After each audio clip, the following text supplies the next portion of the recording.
Well, welcome to Authors Night Live, a show where we dive into the stories behind the books and the brilliant minds that created them. Tune in each week as we bring you insightful conversations with authors who share experiences, creative processes, and the powerful message.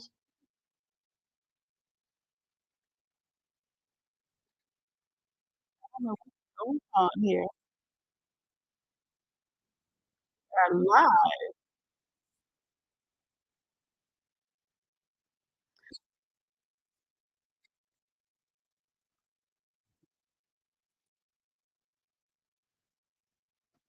I don't know what's going on, but we're live and those things happen, right? I don't know what's going on, but it keeps going on. So, hey, let's I don't know why I'm echoing here, but let's keep it moving. Um, yes, that never happened, but things happen when you go live. So it's all part of what we do. And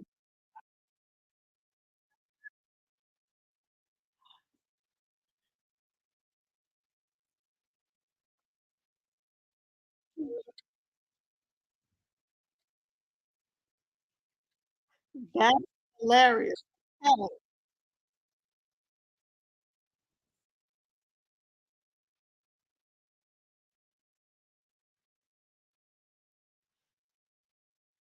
Oh, I know what that is.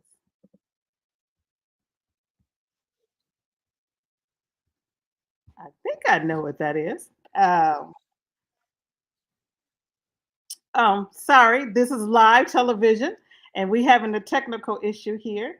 So we're gonna fix that right now. I think I got that. I think I know what that was about. No, that's not it either. So we are here tonight with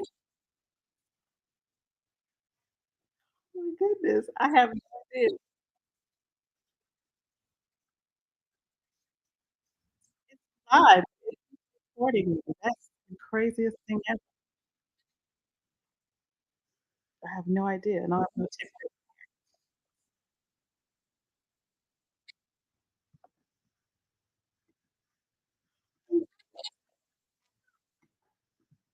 One second. Let me be a tech person real quick here. See if I can figure that out. I don't know why it's doing that.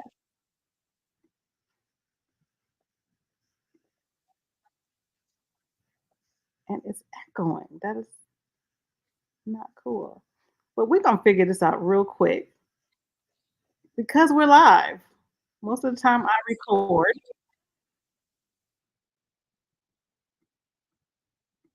Okay. I think we might have it now. All right. And we're back. Yes, tonight is Authors Night Live. This is only our fourth episode. So yeah, we try to work out the kinks. So just bear with us for a second. I think I got that. I am not the tech person, but sometimes you gotta wear another hat today, and I got the hat on today. Okay, so I am Dr. Talisha Berry, the publisher of Courageous Woman magazine. I'm the host of Authors Night Live. This is an extension of what we do. We produce books, we produce magazines, Courageous Woman magazine, as well as Courageous Men magazine.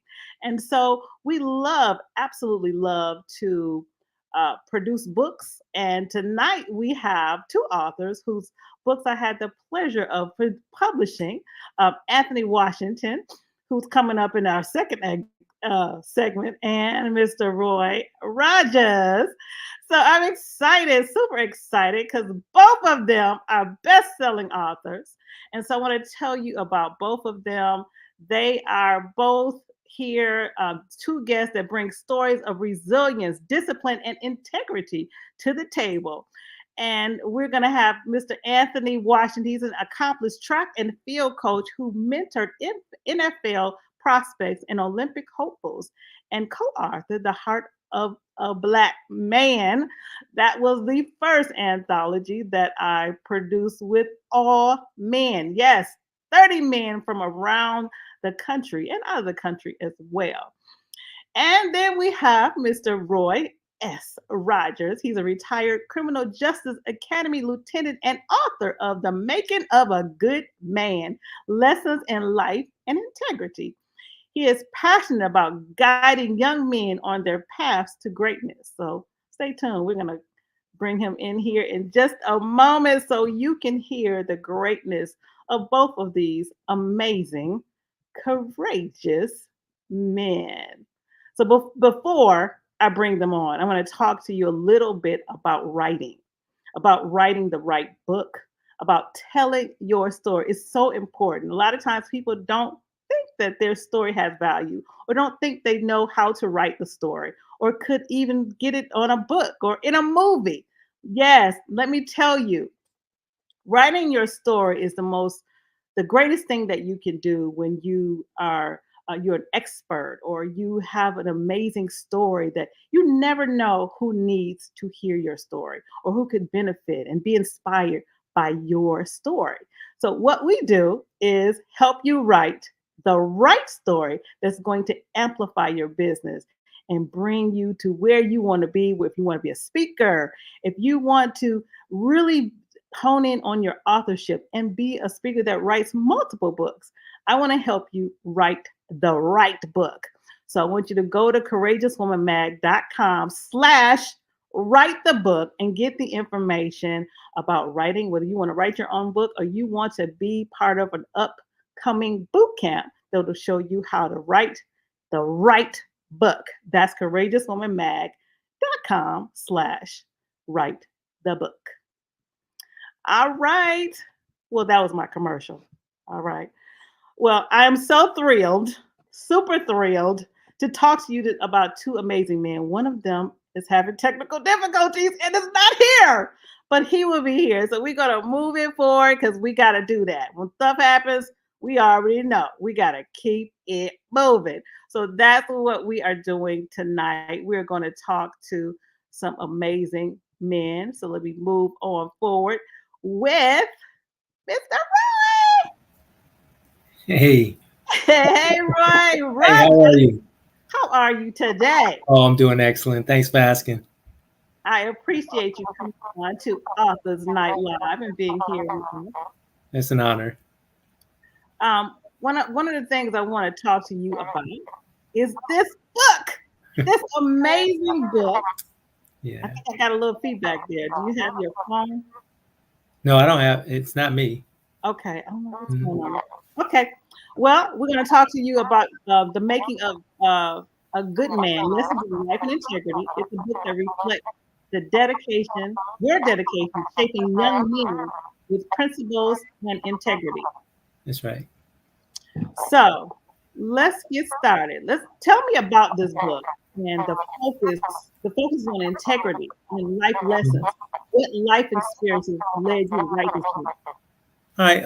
As far as life experiences, my father was a role model for me. He planted a seed in me at a very young age. So that's not what inspired it, but he planted that seed. What inspired the idea to write a book? I was at church, and a young lady that I trained in law enforcement, she asked me what was I going to do to impact society as I retired. So I was like, "Ooh, that's a good question." I thought retirement, I was going to relax, have a good time, enjoy life. But I pondered on that question, and I was going into church, and I ran into Dr. Morrell, and I told her that question, and she said, "You're a great storyteller. You should write a book." I gave her that side eye. No, I ain't writing no book. But I said, I'll think about it. I'll pray on it because everybody knows me. I pray about everything. So I prayed on it, and then the next day I called her and said, "Hey, I got a title for my book." She was ecstatic. I was like, "Uh-oh, I've opened the can of worms," because she's like a taskmaster. So that planted the seed on writing the book, and I knew that young men were lost and they needed some guidance, and I was guilty. I was sitting back judging them and not helping them. So that's what sparked the idea of writing the book, The Making of a Good Man. And I'm so glad you did. And I'm so glad you called me to help you out getting it Yeah. published. Can you describe the main themes and messages you hope readers will take away from the book? Oh, definitely. I think the most important message that I want the readers to get is the sense of urgency. I want them to understand that we all have a responsibility to pouring in to the next generation. So I wanted to be, I want them to be involved in life. This book is about taking action. So I want them to be mentors. I want them to be better fathers. I want them to be better mothers. I want this book to have the message of we all are responsible for the next generation. Absolutely, absolutely. Now I know that being writing a book on integrity and the things that you've written about your family, your father, you know, Mhm. what are some of those life experiences that led you to writing? What are some of the things that you experienced? Okay, well, the thing about it is I grew up in Flint, Michigan, as you know. During the time, I know, right? During the time of the 70s and 80s when I was growing up, you know, gangs were very prevalent. Drive-by shootings was an everyday occurrence. Um, it was a lot going on, and you had to be resilient. Statistics said that I would only make it to the age of 18 years of age. So that was scary in itself. So the life experiences that I had, it made me realize if I can make it through all the adversity, all the challenges in life, I knew that I had a story and I need to, even though our today's society, the next generation, they're not faced with the same type of challenges. But when adversity hits, I want my book to be a guide to help these individuals guide through that adversity. Mm, awesome. Now, a lot of times when people Mhm. what was the process? What was your personal writing process? And did Okay. you face any significant challenges along the way? Okay. Well, the process was pretty much straightforward. What I did was it was the end of December. So, like everybody else, New Year's resolution, January 1st was the best time for me to start. So I started January 1st of 2023.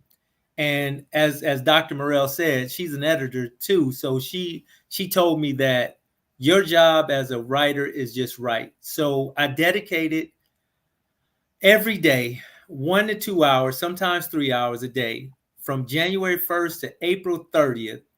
I poured everything I had. I prayed every single day and I asked God to help me.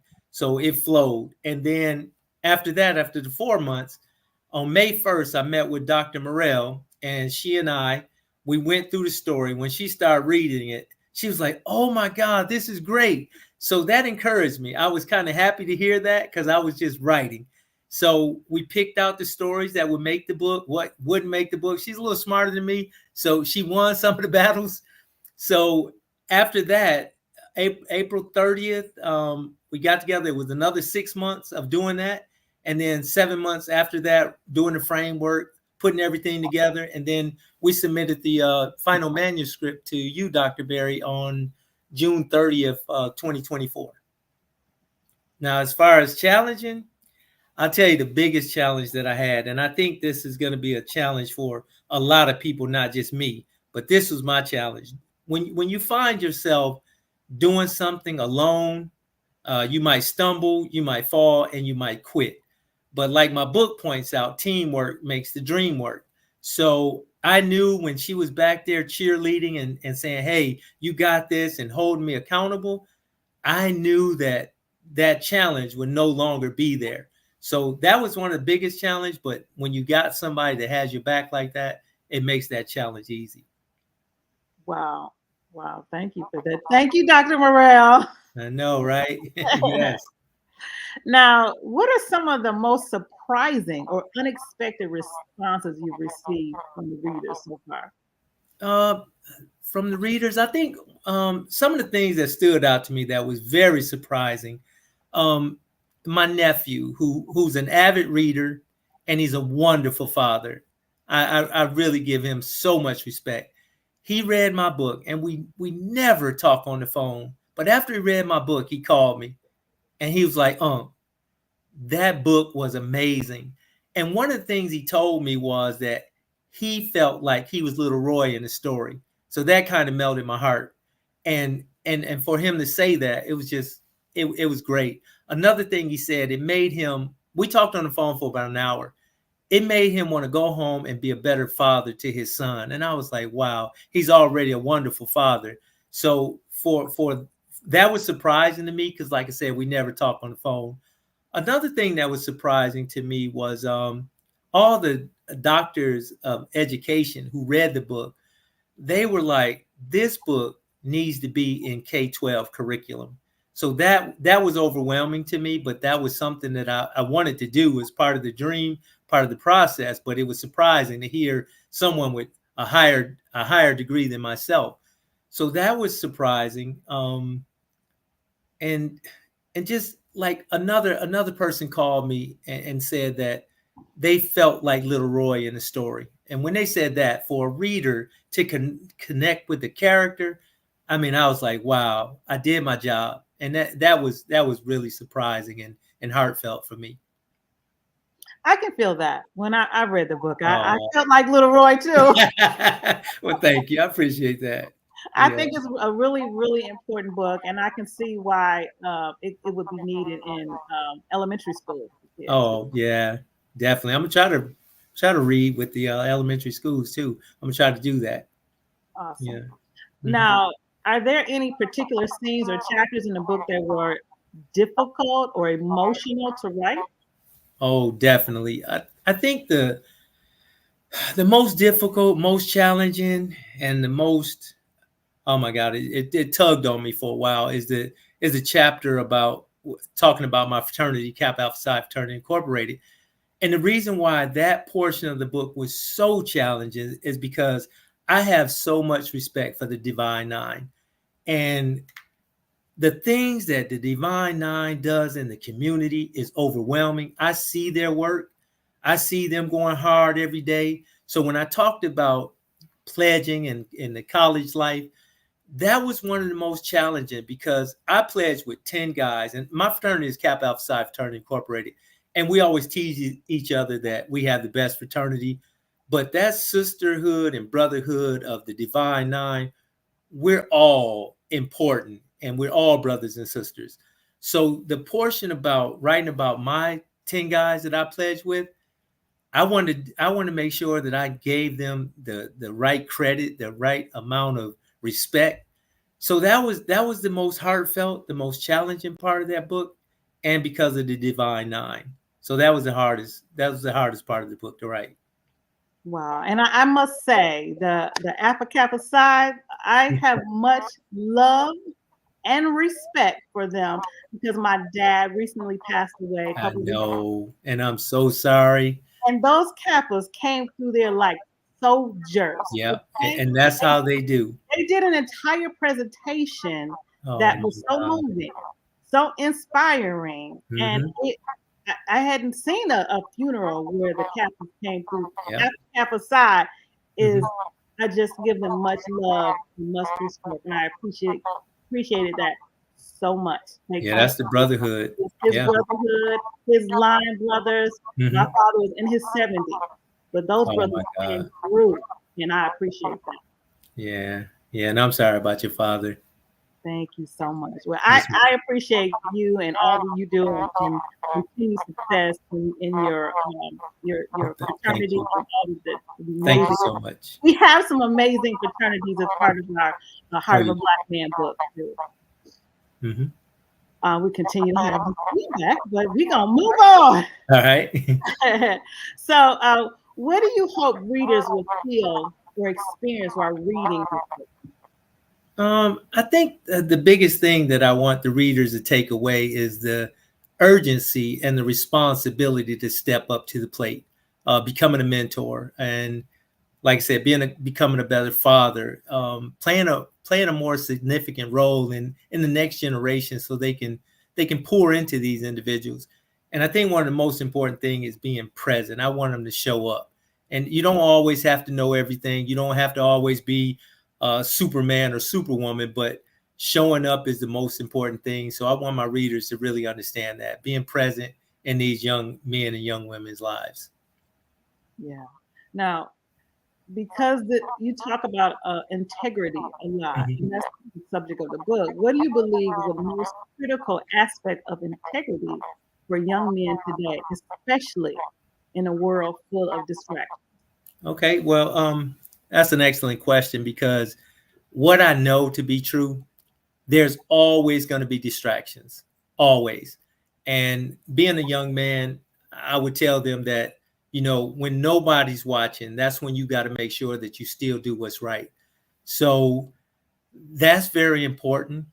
Um, that's one of the most important things I can say is about having integrity, doing what's right, and just the challenges and the distractions are going to be there. So what I'll tell my youth and my young men is to find extracurricular activities, do something positive, and always focus on a goal. Set goals, make sure they're obtainable, do those things that you need to do to be successful, and get accountability, get a team. And it's like that in my book. I talked about having a team. That's one of the best things they can do. Get with a group of brothers that want to be great, that talk about great things and not talk about people. Talk about doing great things in life. That's good. That's good. Now, during the time of you worked at the Criminal Justice Academy, Mm-hmm. how did you instill values and discipline and integrity in your team? Oh, okay. Well, I think that working at the Criminal Justice Academy, I was blessed because I had a team of people around me that poured into me, and they wanted to see me be successful. They wanted to see me act in the community in a high light. So they poured into me, and when they poured into me, it allowed me to pour into others. So that teamwork that we had and that camaraderie and doing things to the best of our ability. I mean, the way we dress, the way we act, the way we talk, we made sure that we used those things in integrity. Everything that we did, I don't use profanity. I still don't use profanity to this day.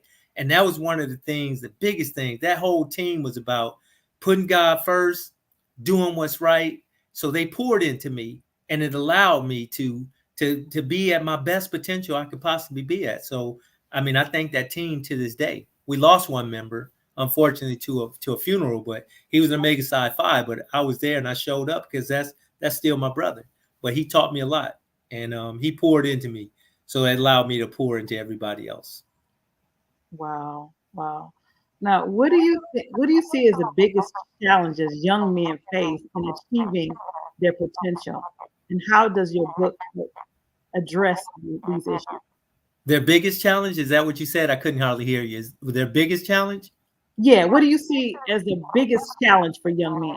Oh, the biggest challenge for young men, especially young Black men, in society today, they're already behind. The way society have pegged them, they're less than a man. Still to this day, that 3/5 of a man, a Black man has it hard. And the thing about our youth, they want to be hardcore. And I just wish I can change that. And like I said, through this book, through the message about being vulnerable, and that's when you grow the most. And they can be vulnerable, compassionate about what they do, have a love for other people. So the biggest challenge that they face right now is just, I think that the biggest challenge is we're already behind the curve because we were put there, and it's our responsibility to pull ourselves up, help each other pull ourselves up, so we can be on top of the pecking order. Wow, that's true. Now, what is a memorable moment from your career that embodies the principles you discuss in the book?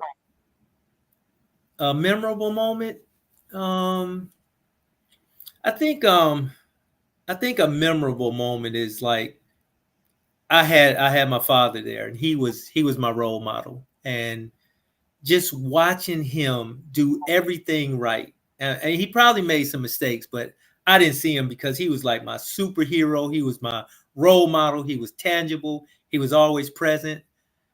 So I think the most, I guess that's the best experience I had to help guide me. Like he said at the speech the other day he gave, when I was little, he instilled those things in me. So it made me just want to be great and do great things for other people.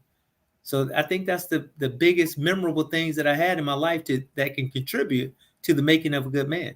Like I said, that seed was planted, and he planted it, and not knowing that I was going to write a book. I didn't know that, but he planted the seed, and I'm thankful that he did. And I'm thankful for my father for everything that he did, the way he acted, the way he talked, the way he the way he dressed, he's still the sharpest dressed man I know. So I'm still trying to learn from that man. So those are the things that inspired me to the making of a good man. And your father has read the book. You know what? It was so funny. That should have been one of my answers to the most surprising thing. I called my father the other day and he was so excited. He said, I'm halfway through the book. I was like, oh my God. So he was like, man, you were spot on. He said, this book is good. So for my father to give me a pat on the back like that, oh my God, because he was tough on me growing up. He wanted me to be good. So for him to say that, it made the whole inside of my whole inside smile. I was so elated. Awesome. So that's one thing I want when we write and we include family members and friends. I always want to know, what do they think? I know, right? What does anybody feel that that you have included them in the book?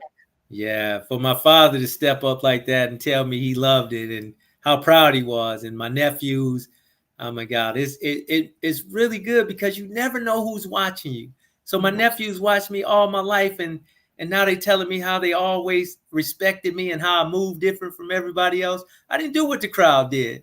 I did my thing because my dad taught me how to be a man. So I moved different. And so that was kind of, it's interesting. And you appreciate that today. We really didn't understand how our parents, I was raised by my grandparents, always didn't understand how strict or the things I was not able to do. But today right. I appreciate it. Yeah.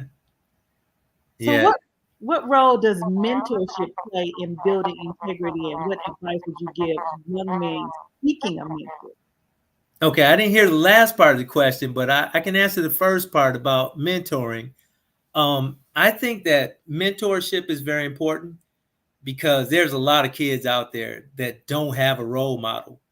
And we, as Black men especially, we need to be there for them in the community so they can see some of the great work that we're doing, so they can emulate those same things. And it's like the concept's already there. Each one teach one.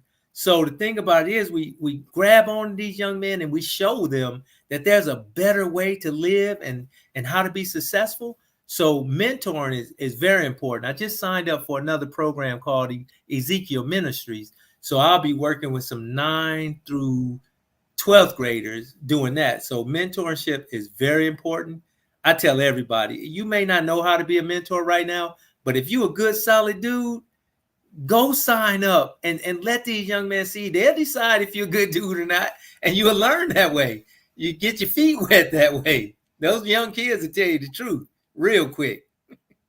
Wow, that's true. And that's one of the things I wanted to kind of share or get some feedback on, because there may be somebody that's listening that feels they want to be a mentor. So exactly right. Give them some tips on, what to do, where to go, how to get into mentoring. Yeah, the YMCA is a good place. All your high schools. I show up for a lot of football games, track, because I love track and field. I was a state champion at Beecher for 3 years in a row. So, and the camaraderie there with those guys. So showing up at these track meets and that kid looks up there and you yelling for them and they don't know who you are, but they get that burst of energy. So that's the biggest thing. And Deion Sanders said it too. I mean, just show up, be in the stand. So when little man looks up there, he sees you like, all right, somebody's watching me. Let me show out. So just showing up. Like I said, YMCA, church, schools, those are the biggest places to go to mentor somebody. Somebody's looking for you right now, and they need your help. Awesome. Now, I know in the beginning of writing the book, you had some, you put in your experiences. Now, did you have to find did you do any research or find any, people that had input into the book? Yeah, definitely. As far as input, I couldn't hardly hear the question, but I think you asked about, did anybody help influence the writing in the book? Is that what you said? I said, did you do any research? Did you cut? Oh, research. Oh, definitely. Here's the thing about that. With research, I did look for things in that genre. I tried to find some books. And I did read a couple of books that was about men, young boys coming of age and things like that, and things that little Black boys should know. So I read those books. But I think the biggest thing that helped me write this book, I sat down with my father, and he and I had some long discussions about the way he was raised. And those things stuck with me. And then he was telling me about my upbringing, things that he did with me. So we went down memory lane, and that was just like a phenomenal conversation. So those stories influenced my writing and said, these are the stories that need to be in this book, because this is a relationship that my father and I have. And I know that other dudes want this same relationship with their father. Awesome. Now we have some people that are commenting.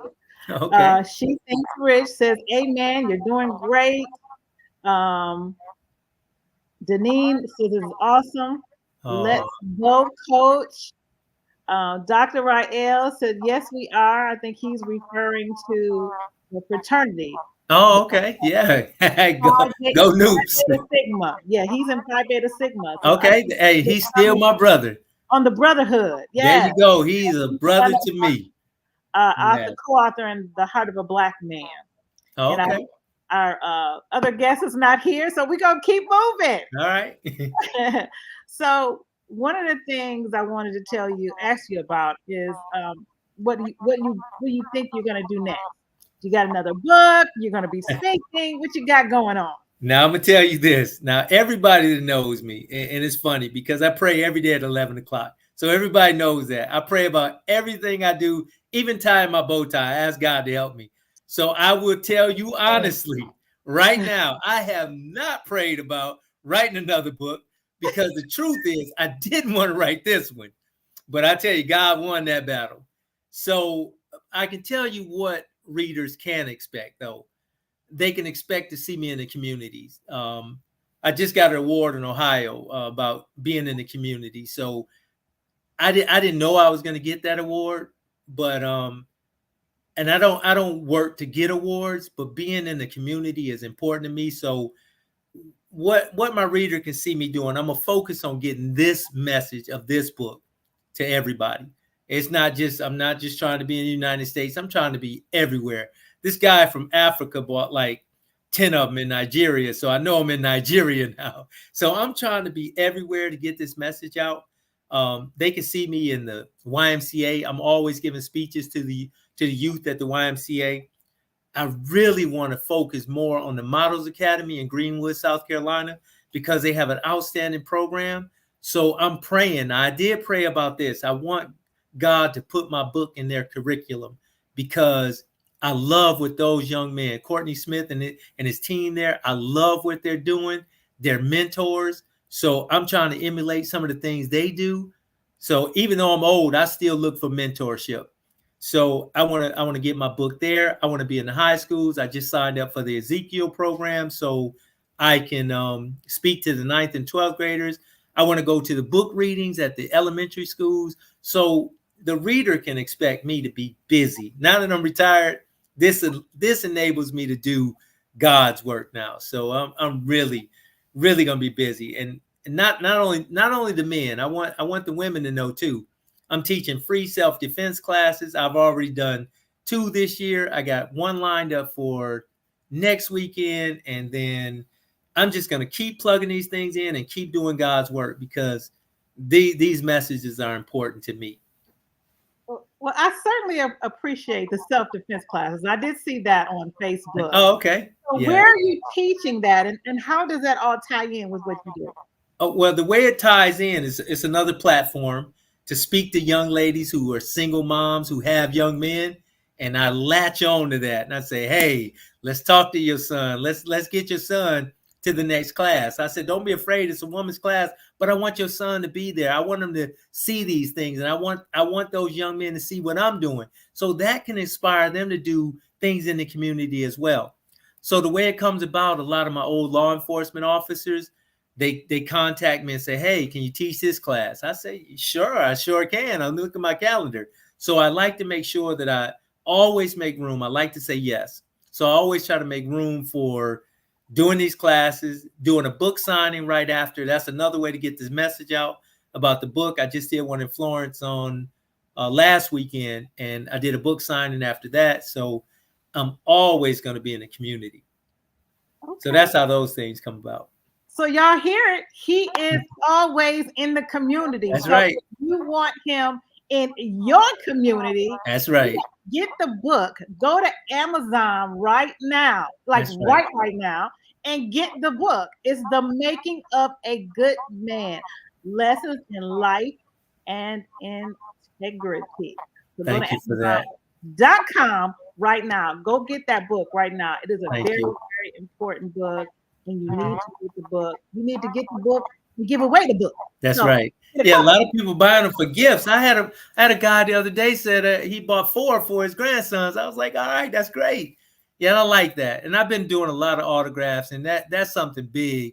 I said if I ever become a person that has influence on somebody, I'm never going to turn down an autograph. It's been in grocery stores. I'm like, people recognize me now from all the work that you're doing for me.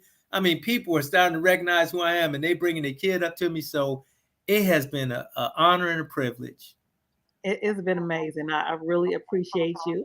And you're also on the cover of Courageous I Man know, right? How big magazine. is that?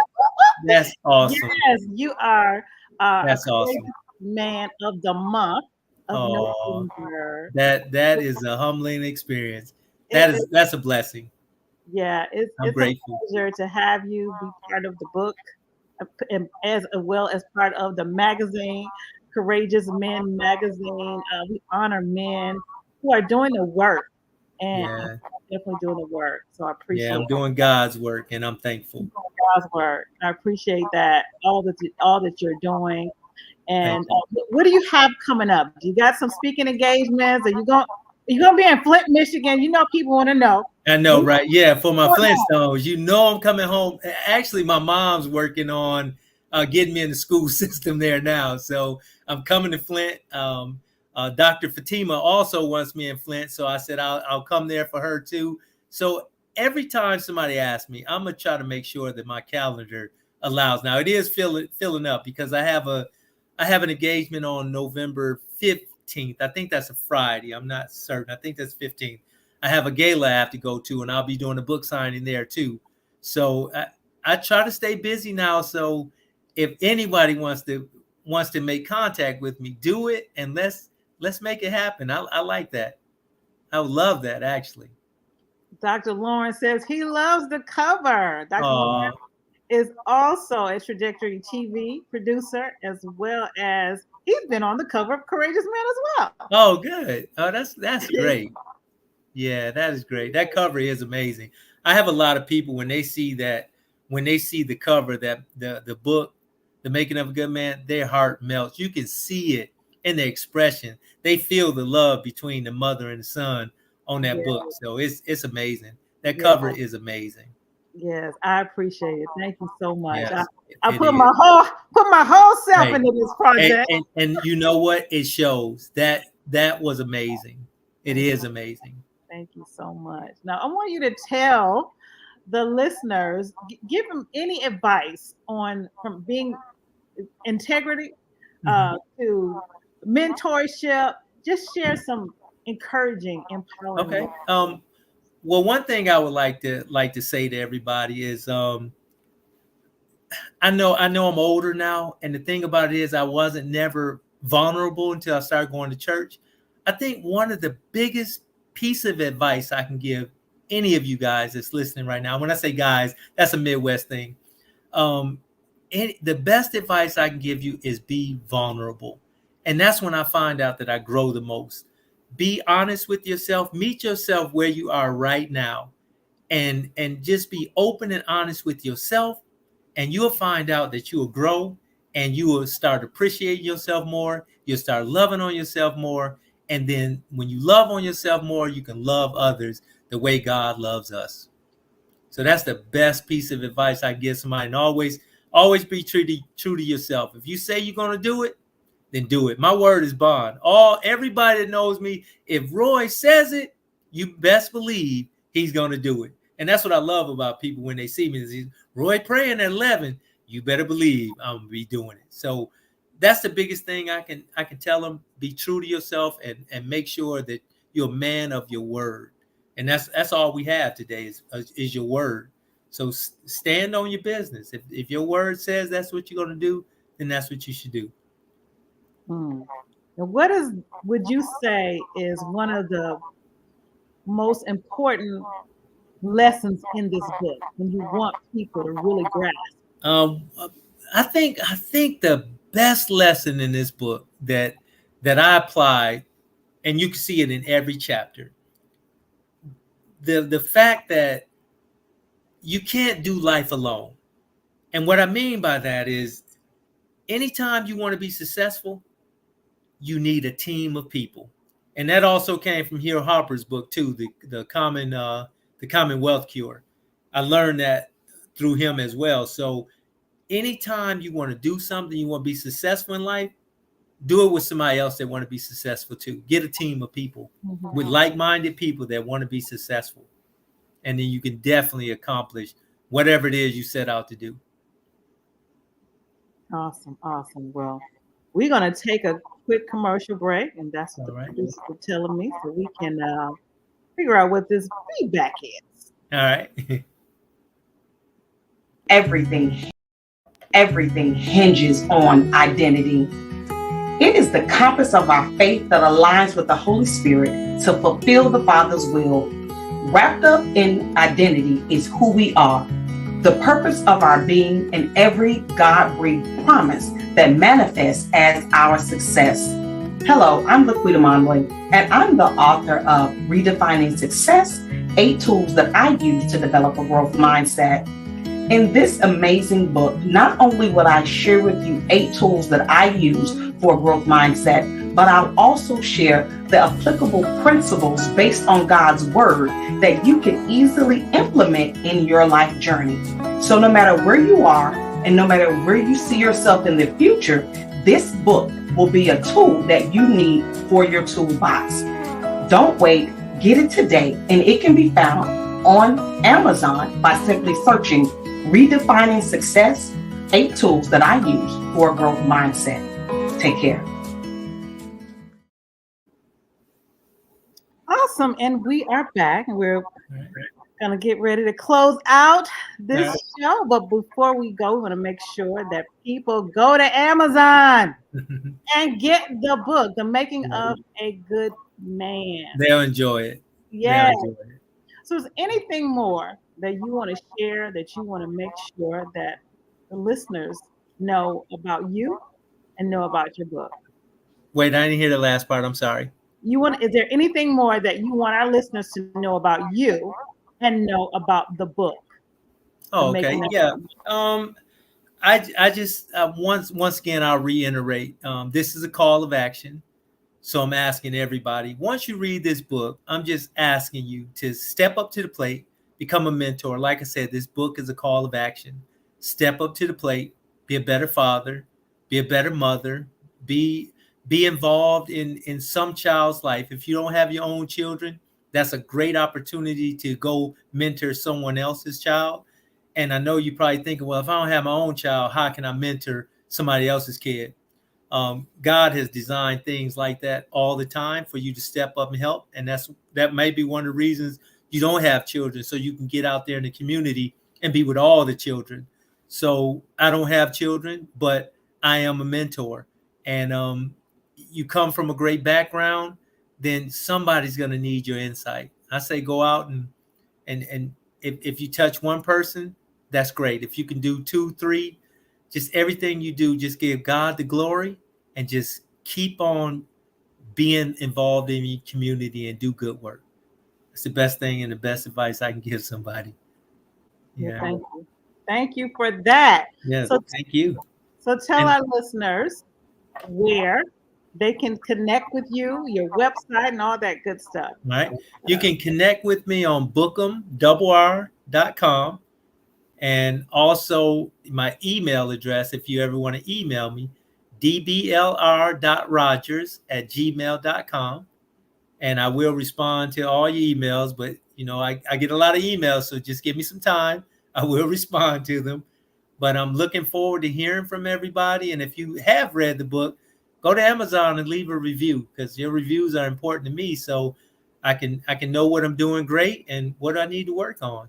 And God bless all of y'all. And Dr. Berry, I am so thankful for you. I'm telling you, I've watched you as a young woman growing up. I've always been inspired by you, the things that you did in the community. I think like one of your first plays, and you have to tell me if I'm correct on this, but it was the Whitehall. Is that the name of the place where the Whiting Auditorium.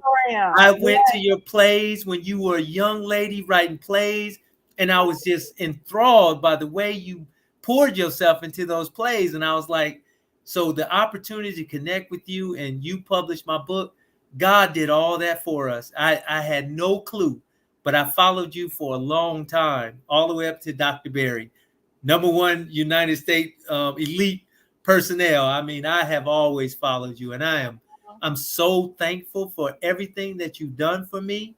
It's an honor. So I just wanted to say thank you to you. Oh my goodness. Thank you. Thank you for trusting and believing in me. No, right? Thank you for following me. I was like a baby, like 20 years old. I know. I remember those times. And I read your first book, the Baptist Junkie. I read your first book.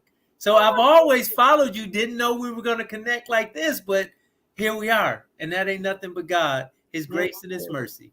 Thank you. Thank you so much. You. Thank you so much. Oh my God. The plays were that was part of my heart work. And I see I remember those. I still have some plays and desire to do that again. Keep doing it, because I'm telling you, you impacted me when I was a young man. So keep doing them. They were great. Thank you so much. Yes, ma'am. Thank you so much. Thank you, Roy, for sharing your powerful insights and the wisdom you've gained through your journey. Your dedication to leadership is truly inspiring. I appreciate it. Thank you so much. God bless you for being here. And you guys, I'm going to say it again. Go and follow him. There's a website. Go to his website right now and make sure you subscribe. Get all the information. Book him. It says book him. That's right. Book me. To speak. He is a powerful, I'm available. Powerful man of God. Is your wife around? Beautiful wife. Tell her to wave. Is she in there? Yeah, she's not around today. She had to teach a class tonight. She was busy with teaching class tonight. Yeah. Okay. Dr. Morrell, Alicia. Yeah. Hello, I know, right? I know they're watching. That's right. They better be watching. Yes. May she works me. I'm sure. Yes, she did. That's right. Too. Yeah. So thank you for joining us tonight for Authors Night Live. It's been a privilege, y'all. It has been a privilege. That's our show tonight. Yes, we had some technical difficulties, but it's okay. That's y'all all right. got the message. Y'all understand who he is, whose he is, and that you need to grab this book and support him. The making of a good man. Ain't a whole lot of good men out there, I'm gonna tell you. But thank you for it. We're gonna make some more good men. Yeah, please do. That's right. We're making them. Right. Especially Models Academy. That's who they need to follow too. Follow Models Academy. They're making some strong young Black men. Awesome. Yeah. Awesome. Well, those of you who are interested in writing your own book, I am definitely the coach consultant to help you get the right book done. And yes, Roy, yes, you will be writing another book. So get ready for that too. We'll see. You don't stop here, because you're going to need that. You're going to need to continue to mentor, and God's going to continue to give you wisdom and ideas to continue to flourish as an author. That's right. Continue blessings to you. Continue blessings to all of you who continue to watch. If you want to be on our show, go to courageouswomanmag.com and subscribe. That way you get all the information, get our newsletter and everything that we do here at Courageous Woman Magazine. So remember, every story has the power to inspire, and every voice matters. Keep pushing forward. Stay resilient and always be courageous. I am your host, Dr. Talisha Berry. See you next time right here on E360 TV, Facebook, and Trajectory TV. Great job. Yes.